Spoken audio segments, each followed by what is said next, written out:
The fool, the coward, and the ignorant proclaim that the warp is a realm of unknowable peril and indestructible terror, that it is the hell of countless ancient myths and legends. This is a lie, told by those whose authority is based on lies, to keep the masses terrified of the unknown. The warp is limitless in power, and its secrets are infinite. It is knowledge and strength, life and death, and the untapped potential to make and remake worlds.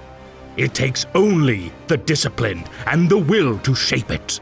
Those who lack that clarity of purpose are liable to be shaped by it instead.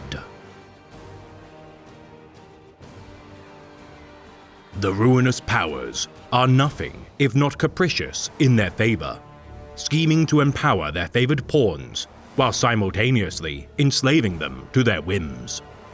For whilst many of the traitor legions willingly chose to tread the path of damnation, a select few fell victim to circumstance beyond their control and submit their souls as a desperate last act of survival. For today, we shall elucidate the chosen herald of the Changer of Ways and misguided genius of Arcana, the former chief librarian and exile of the Thousand Suns Legion, Arzek Ahriman. Born on the throne world of Terra during the 30th millennium, the boy known as Ahriman would be raised among the wealthy techno-barbarian society of the Achaemenid Empire.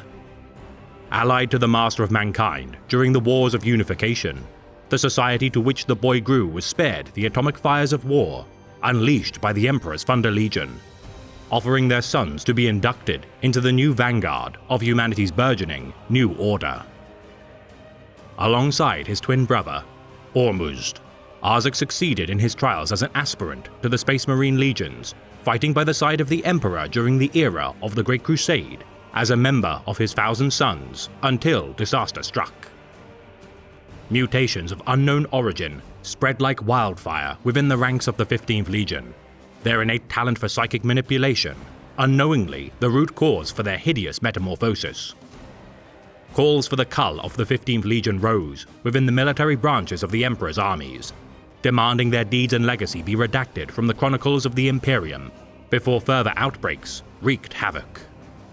The Master of Mankind looked upon his noble sons and found their hearts pure, deeming them worthy of weathering the storm until a solution to this blight could be found. Yet despite the sanction of the Emperor, Arzek Ahriman grieved, for during this time of terrible loss, his own brother, Captain Ormuzd, had submitted to the clutches of the Flesh Change and been slain. Resolving to find a cure for his legion's affliction, the loss of his twin began an ill-fated quest which would last over 10,000 years. The loss of a single soul of terror, in time, destined to be the catalyst for the torment and suffering of millions of souls. Working Ormuzd's prized possession, a pendant alike to the one worn by their mother, into his shoulder guard, Ahriman honored the service of his stalwart kinsman, who had in his short tenure proven a valiant leader and warrior. For over 3 decades, the Thousand Sons continued to aid the advance of the Great Crusade into the unknown, their relatively small numbers following the outbreak of the Flesh Change, countered by their immense versatility as savants of harnessing the Immaterium. During 840.M30, the Gene-Sire of the 15th Legion, Magnus the Red, reunited with the Master of Mankind upon the world of Prospero, the 9th of his brethren to be discovered. Having been in contact with his father throughout the subsequent years of the Great Crusade, Magnus's supreme mastery of Arcana had allowed him to prepare for the arrival of the Emperor and tutoring in the mysteries of his so-called Great Ocean. Attending to the malady of his gene-sons with haste, the Crimson King sought answers from the denizens of the Warp, bargaining in secret for a balm to prevent further disaster.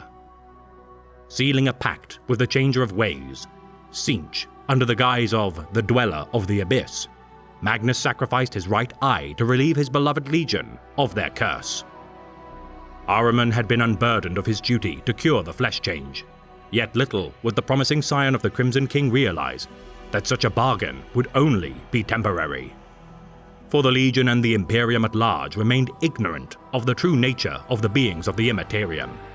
an oversight which in time would damn humanity. For 5 years, Ahriman studied during his secondment to the 17th Legion, the Word-Bearers, bristling at their worship of the Master of Mankind as a human deity.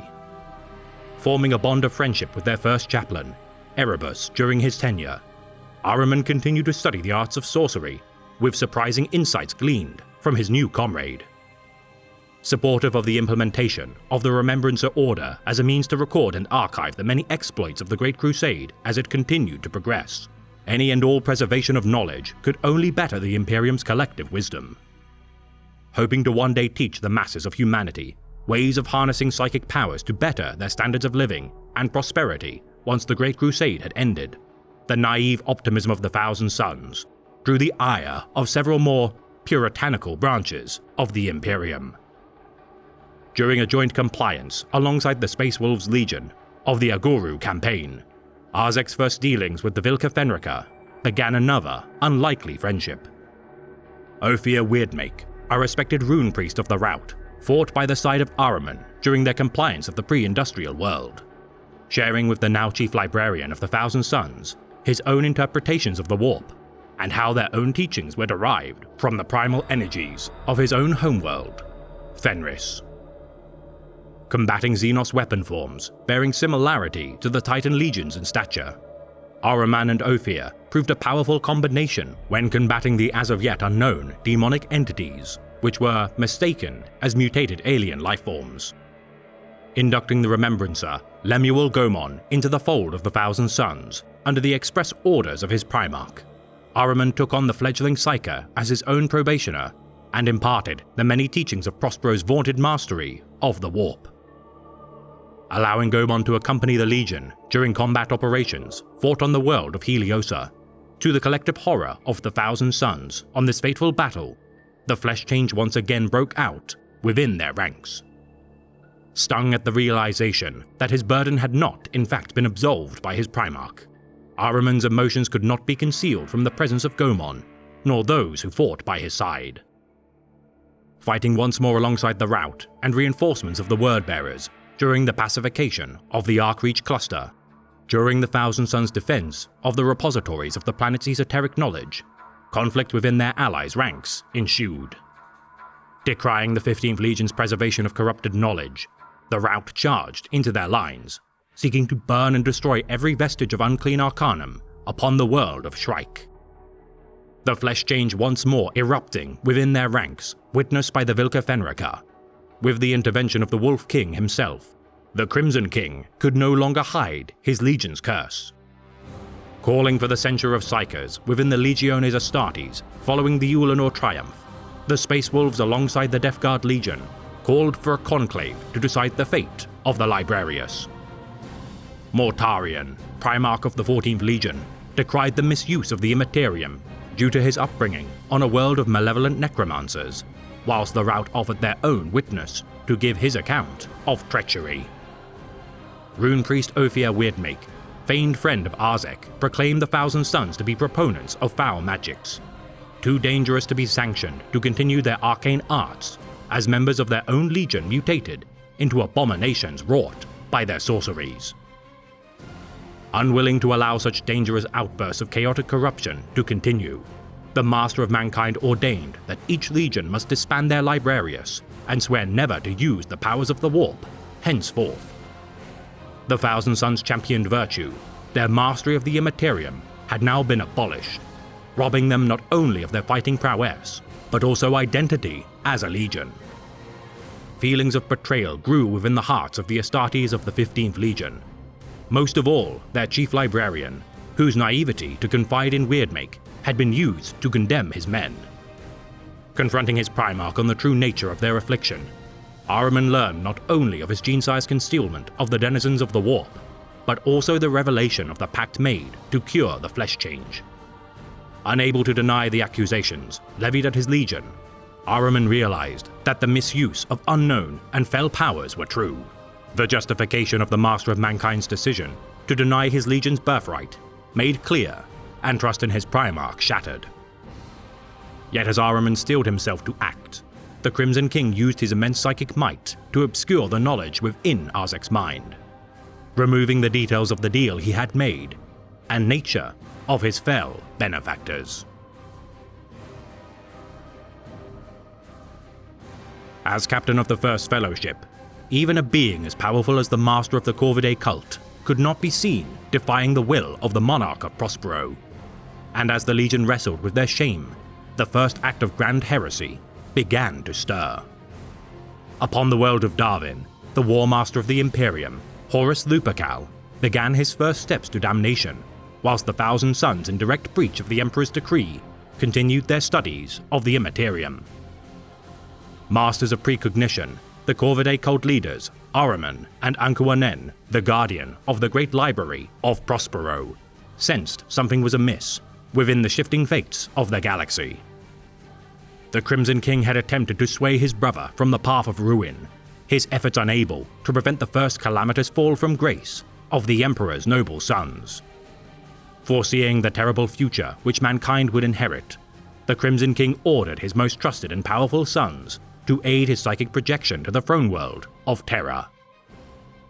Each captain of the fellowships bolstered their liege lord's psychic might, allowing him to reach the throne world with news, forewarning the impending betrayal. Breaching the psychic wards of the Imperial Palace, the Crimson King, in his ignorance of the Emperor's Webway project, breached his father's meticulously planned seizure of the Eldar's means of galactic traversal. Magnus the Red had forever damned humanity to use the warp as a means of galactic travel, damning billions of future pilgrims to be tormented by the forces of chaos.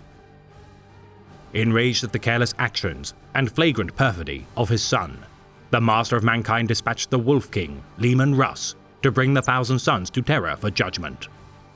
All too eager to humble the Thousand Sons, the Vilca Fenrica voyaged to their homeworld of Prospero, reinforced with members of the Legio Custodes and Silent Sisterhood. Their orders manipulated by the as-of-yet unknowingly treacherous War Master, Horus Lupercal gave his blessing to use deadly force to purge the Sons of Magnus.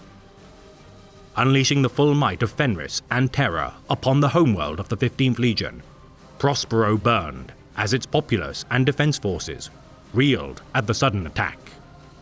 The actions of the impending assault concealed by the Crimson King as he stewed in his self-doubt and grief for his arrogance, Magnus murdered the captain of the Fifth Fellowship and brainwashed his own people in order to hasten their purge by the rout. Unwilling to allow the wholesale slaughter of the people of his new homeworld, Ahriman rallied the Thousand Sons to combat the forces of the Emperor, reinforcing the city of Tizca as his own Primarch sat idle within his throne room. Thousands upon thousands of Prosperines perished as warriors of grey and gold tore through the streets of Tizca. The remainder of the planet's cities turned to ash outside the protective kind shields conjured around the capital. As the feral masses of the Wolfen roared their cries within proximity of Tizca's last imposing pyramid, Magnus finally rose to action. Confronting the Wolf King in single combat, Ahriman and his peers witnessed the deadly duel between the Emperor's sons, ending with Magnus laying broken at the feet of Leman Russ. Submitting a portion of his soul in service to the Changer of Waves, with his last act of strength, the Crimson King, now imbued with ruinous power, summoned a warp gateway leading directly to the heart of the Eye of Terror. As Ahriman activated the jade emblems fitted to the breastplate of each of his legions Astartes, the Thousand Sons joined their Primarch as the city of Tizca teleported to the demon world of Sortiarius. The 15th Legion had suffered much in the final days of the Great Crusade, yet for now they were marked as traitors to the Imperium they had given everything to defend. However, with the shackles of the Emperor now broken, the curiosity and meddling of the Sons of Prospero were now boundless, and upon their newly established planet of the Sorcerers, their patronage to the Chaos God, Tzeentch, further bolstered their already powerful Arcanum. Following the end of the Horus Heresy, Magnus the Red now stood as a transformed demon prince, his once frail visage cast down by the Wolf King, transformed into an imposing giant, yet the bargain made with his new patron had shattered his essence into shards. Distrustful and resentful of the new form his Primarch had taken, Ahriman's contempt for his powerful, yet weak in spirit liege had begun to spread. Magnus's naivety, deceit, and hubris had cost the Thousand Sons throughout their service to the Emperor, and in the end damned them as betrayers of the empire they once cherished. Knowing his Genesire to now be focused solely on revenge against his father, rather than finding a cure for his Genesons, Ahriman took to finding a cure with renewed vigor. Delving into the tome of his Primarch's combined volumes of knowledge, the Book of Magnus, Arzek combed through various incantations, rituals, and formulae in search of a solution for the flesh change. Devising a concoction of myriad arcane conjurations, which would undo the affliction to their gene line once and for all, Ahriman dubbed his spell the Rubric. Yet for all his genius, Ahriman still lacked the raw psychic might to activate such magic. Unwilling to involve his Primarch to conduct the ritual, Ahriman gathered the most loyal officers of his legion, sympathetic to his cause. His Cabal enacting the Rubric.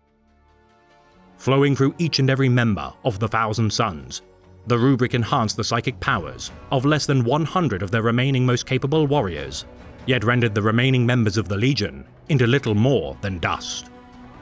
Unable to contain the raw essence of the Immaterium coursing through their bodies, the least gifted perished whilst their power siphoned into their superiors, the ceramite of their armor constraining the inferno inside their shells until their victims turned to ash.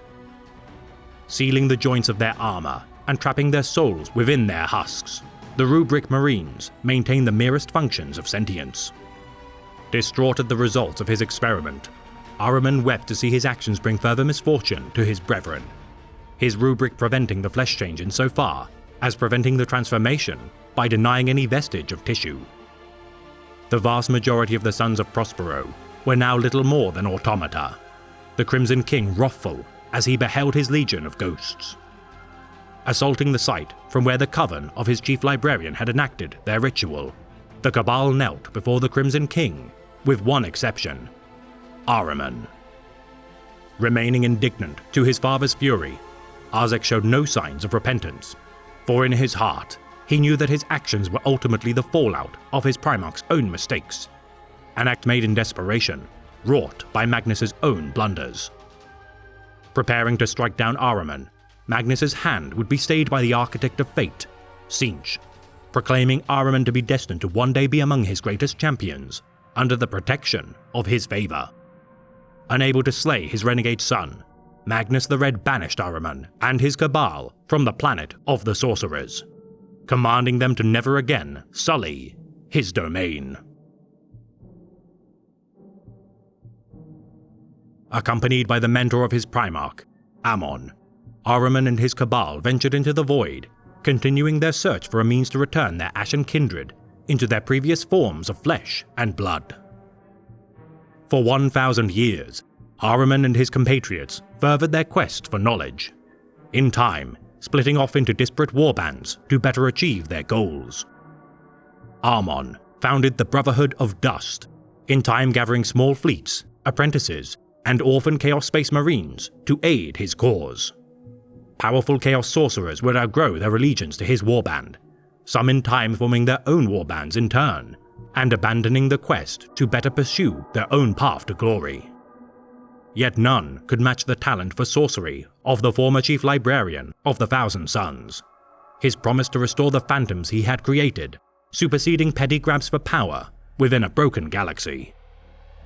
Armed with the Black Staff of Ahriman, capable of bending reality to his whim, every component of this powerful Force Staff, from its bladed tip to its charred haft, is a relic claimed from untold warlords and war zones.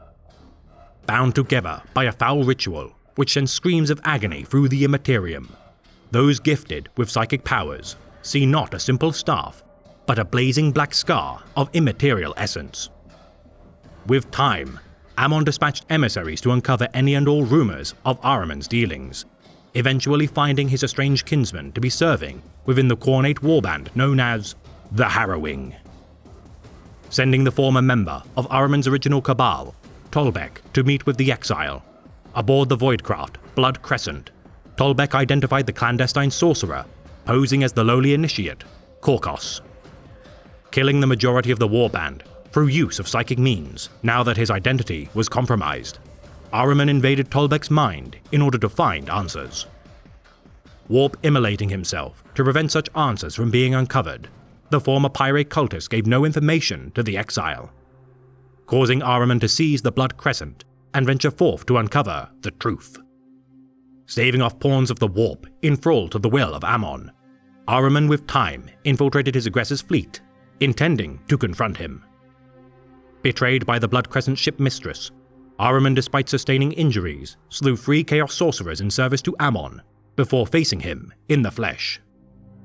Teleported to Amon's flagship, Sycorax, Ahriman endured imprisonment and interrogation for a means to undo the rubric.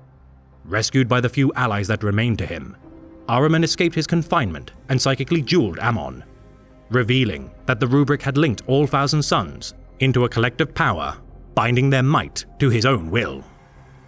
Unleashing such power upon Amon, the foster father of Magnus combust into psychic flame, using the rubric contained within his own form. The outburst of power enveloping Ahriman. Now empowered with the stolen essence of Amon, Ahriman summoned flames to surround the Rubricae Marines, once in service to the captain of the Ninth Fellowship, turning their red and silver ceramite into shades of polished sapphire blue. Usurping control of the Brotherhood of Dust, many speculate the remnants of Amon's warband to with time to become Ahriman's current armies, known as the Prodigal Sons. Regardless, Ahriman had silenced a former rival of his legion, and now ruled over any army in excess to even the mightiest Space Marine chapters and Chaos warbands, and with it would achieve his own objectives for the millennia to come.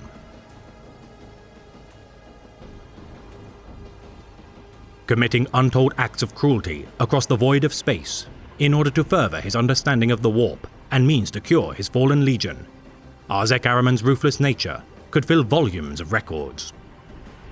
Stealing the collective knowledge of the archive world of Calliope, what would go down in Imperial history as the Harvest of Calliope rendered the populace little more than malnourished vermin writhing within the dehydrated corpses of the dead.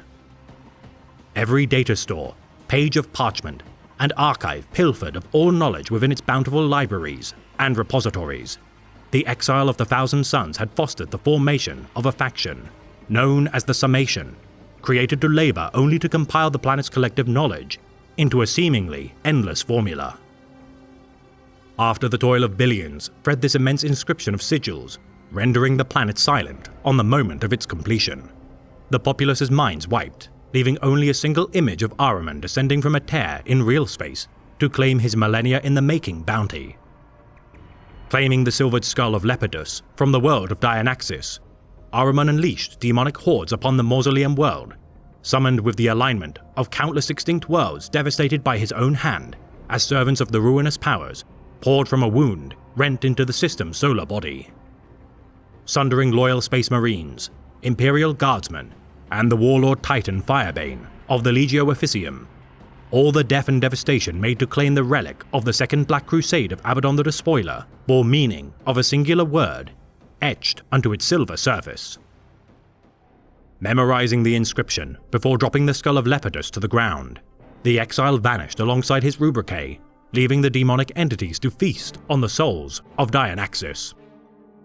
Yet the crimes of Ahriman are not reserved only for the defenders of humanity, for even to this day, the exile works tirelessly to one day raid the Black Library of the Eldar Empire.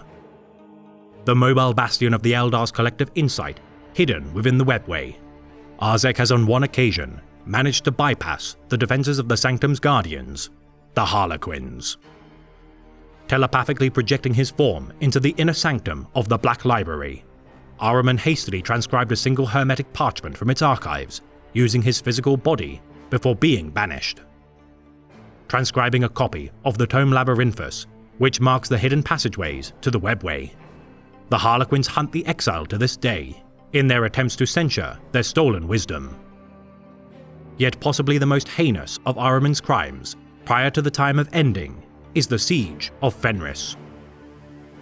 Summoned back to the planet of the Sorcerers by Magnus the Red, Ahriman begrudgingly collaborated with his estranged Primarch in a mutual campaign to humble the Space Wolves, surrounding Fenris with warp storms, allowing for the invasion of a massive demonic incursion.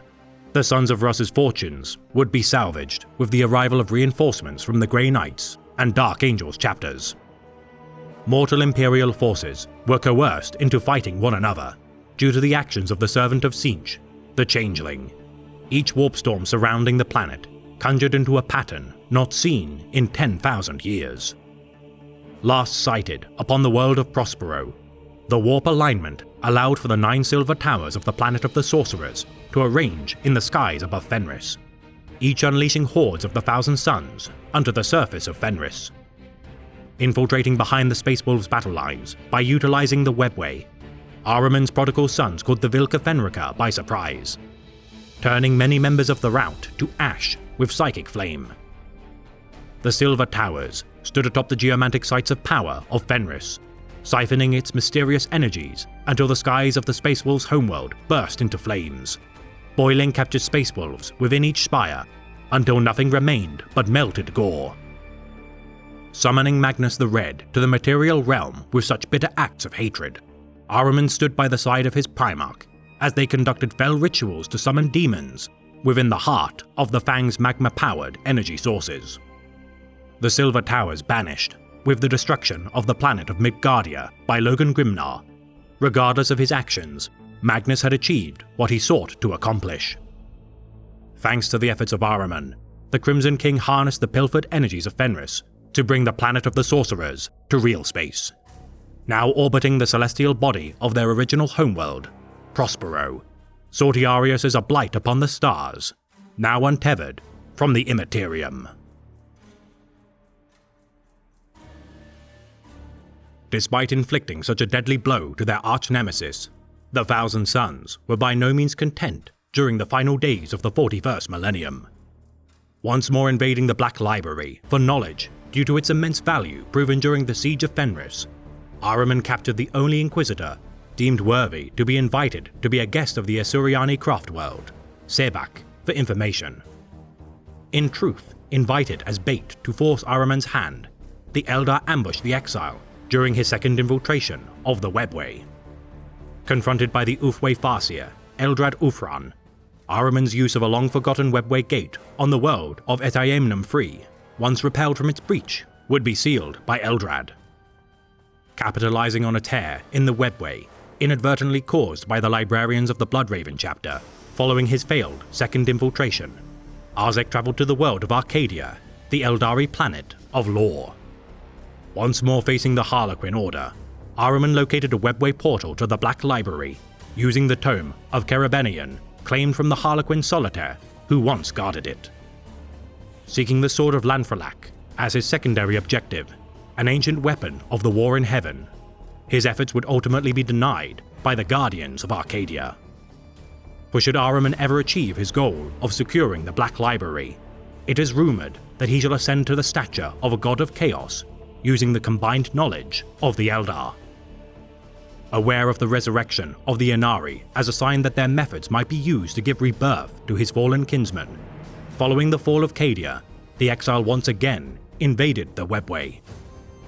Ambushing the Eldar en route to the moon of Clasus, Ahriman sacrificed 99 captive prisoners of war in order to conduct a ritual to transport his forces to the location of the Inari. Carnage ensued within the Webway as the triumvirate of Iniad confronted the Sorcerer's armies, with Ahriman dragging the champions of the Eldar God of the Dead to the outskirts of the Webway. Restoring a dozen Rubric Marines to their former state of life, Yvraine, the Daughter of Shades, demonstrated her mastery over the forces of life and death to allow for their escape. Severing the Webway tunnel by use of a Wraith Knight, the Vizarch of the Avatar of Iniad, Yin Khan pulled the now living Thousand Suns into the chasm by inhaling deeply, dragging them to their deaths. Grief-stricken that his men had perished with such cruelty so shortly after their resurrection, Ahriman, regardless of his woes, now knew the Eldar held the means to salvage his legion. Gathering resources and military might, as the Cicatrix Maledictum split the galaxy in two, Ahriman's 10,000-year odyssey as the Exile is tantalizingly close to its end. seeking ancient Necron technologies in order to turn their skeins of time in his favor. No matter the advancements made in his pursuit of absolution, many believe all hope of reversing the rubric to be nothing more than smoke and mirrors. For with every step closer to achieving his goal, the Herald of Tzeentch perversely never comes closer to achieving redemption. A fitting fate for the champion of a god of scheming and treachery. And what are the achievements of your fragile Imperium? It is a corpse, rotting slowly from within while maggots writhe in its belly. It was built with the toil of heroes and giants, and now it is inhabited by frightened weaklings to whom the glories of those times are half-forgotten legends. I have forgotten nothing, and my wisdom has expanded far beyond mere mortal frailties. This has been a tale of the Great Imperium of Man, read by the Remembrancer. Arzek Ahriman, for all his brilliance, intelligence, and ingenuity, cannot be attributed the virtue of wisdom. Continually toiling to absolve his legion of their curse by harnessing the very elements which corrupted their nature, despite the taunting of chaos that his experiments may one day bear fruit, it is regardless a doomed endeavor. Of all the pitfalls one can avoid from witnessing the story of the exile, the most important is the warning of pursuing futile actions. For time is ever waning, and your efforts are worth more than gold. So be wary of committing to a cause which shall never be accomplished. For no matter the virtue nor promise of glory, no gain can be had from a failed pursuit.